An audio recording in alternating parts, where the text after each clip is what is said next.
Se mana yelo anghena ku kokwana kumbe lava ku ta va ta yivele tidonki. Ta n'wi tirha mi sumbulana mfanelo wa donki yo ku donki ya mema.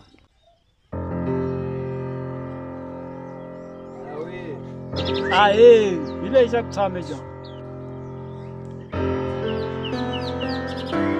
Oh, me vito ra me Mambangu.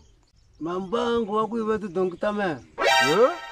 Mina me wa ku yiva tidonki ta n'wena. Hembo, vulavula leswi nga tela so u famba kunene hi ku hita za hi ku hingakanya sweswi. Hawa me kahle a hi mina ni nga yiva tidonki ta n'wena.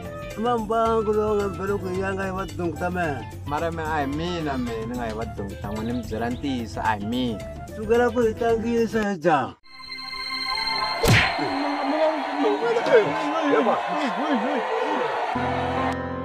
Ni vang tidonki me. Se u lava endlani wani mani we nga yiva tidonki ta mema mani uma famba mani. Mara me a hi mina ni nga yiva tidonki ta n'wena, mara hi ku ma ni hlongola ni to famba hi ku se mi ni bile, mara me a na ta mi vutisa ku mavoko a nga hundzangi hi kona laha na. Mehe mi risiwa maboko mehe mani. Wa u tata vutisa ku mi risiwa maboko, mehe mi risiwa maboko mani u mu famba mani.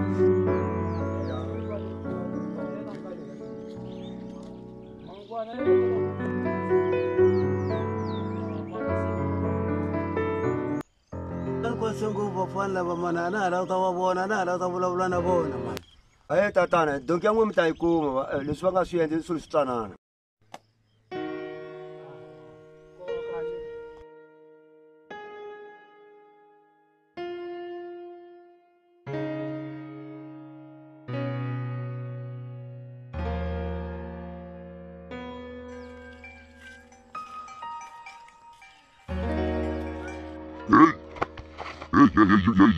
Mani bela le.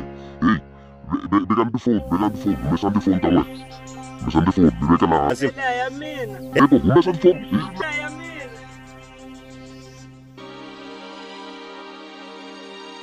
Umesa namsele.